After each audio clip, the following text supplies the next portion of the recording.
Bonjour, c'est Julie, sophrologue diplômée et souffreuse moi-même de PPPD. Un grand thème aujourd'hui. Je voulais vous parler de la gestion des symptômes en temps réel, qui n'est pas pareil que le tracking somatique dont j'ai parlé l'autre fois. Je ne vais pas en reparler, mais là je parle de vraiment... je sais pas, moi je suis dans le jardin, ça peut être un peu positionnel ou ça peut être dans un supermarché et j'ai des sensations qui surgissent et c'est plus fort que nous. On a une réponse physiologique par rapport au fait que le cerveau a fait ce qu'il fait, de ce qui se passe. Donc, notre réponse, en fait, c'est notre réponse à la menace perçue par le cerveau. Mais ça se fait de façon inconsciente et autonome. Donc, on ne gère pas du tout. Et quand on a des sensations qui surgissent, donc c'est anxiogène. Je pense que tout le monde serait d'accord avec cette idée-là. Je ne parle pas de l'anxiété, je parle du fait que nos symptômes sont anxiogènes quand ils arrivent. Donc, je me répète un tout petit peu, donc il y a cette activation de notre amygdale, donc le cerveau émotionnel, qui va, et pourquoi? Parce que le cerveau prend ça comme une menace, il dit « j'aime pas ça ». Donc l'amygdale qui communique avec le système nerveux autonome et, je répète, de façon inconsciente et autonome. Donc pour que notre système nerveux autonome revienne à un état de calme après ça, qui retrouve son équilibre, il y a le cycle de stress à respecter.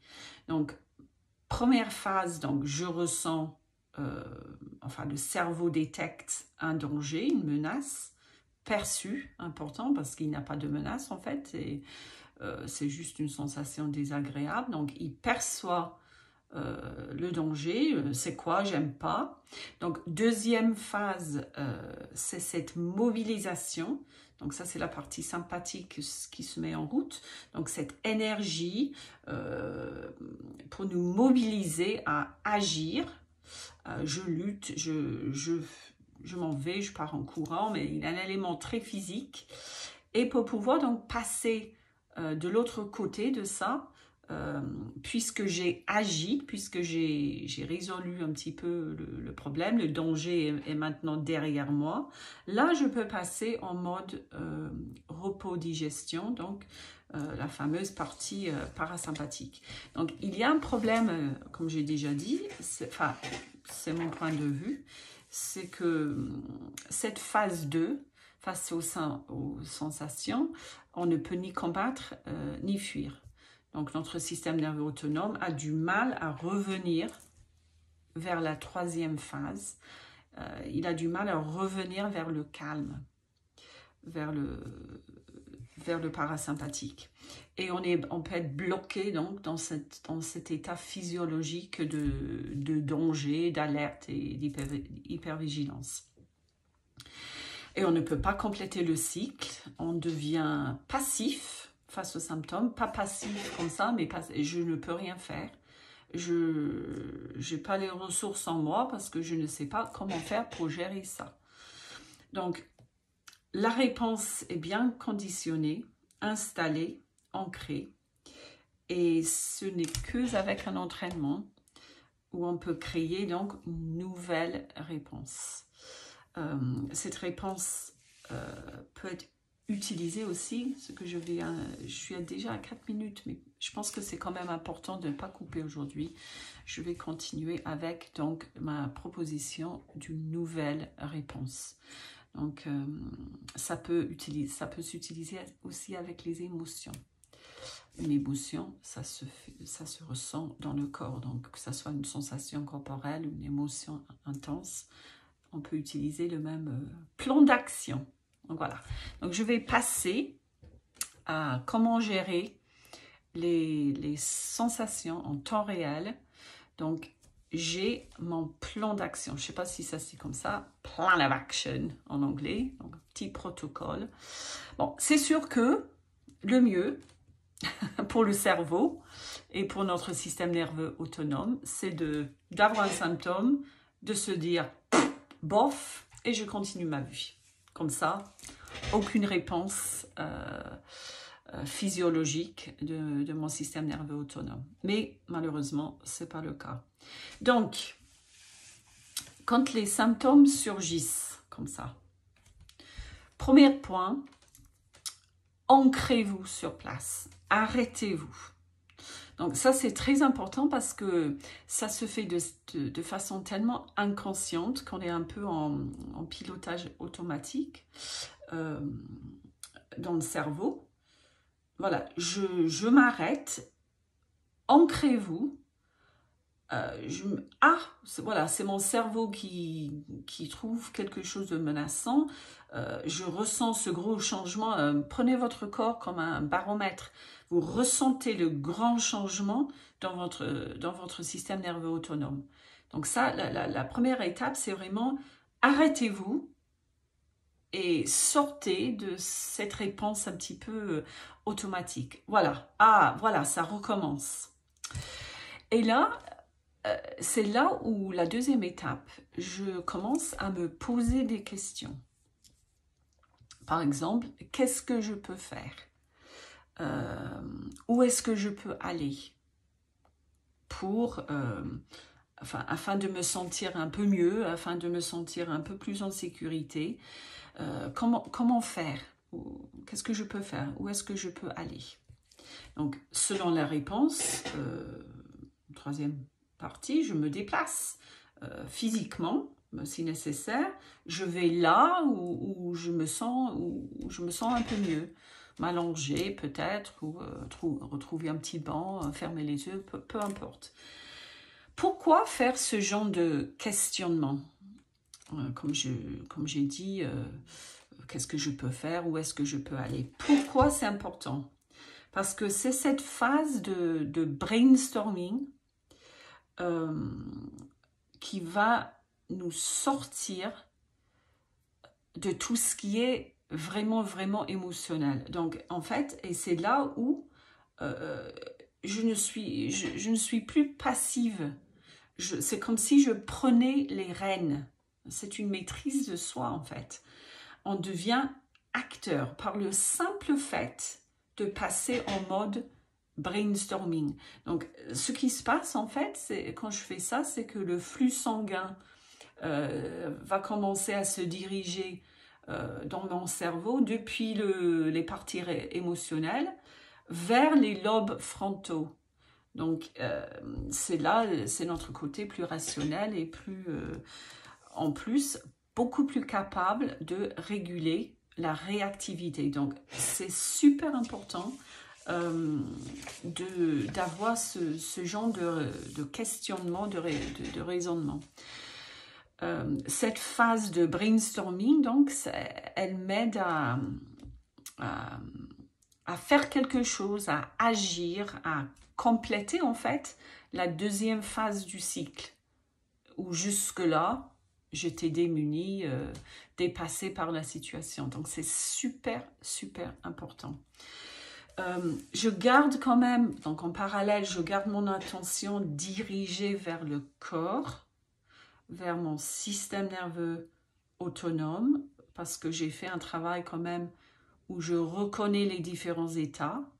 Donc, j'ai dit, pas besoin d'avoir peur, même si c'est la partie sympathique qui était activée, pas besoin d'avoir peur de ces sensations.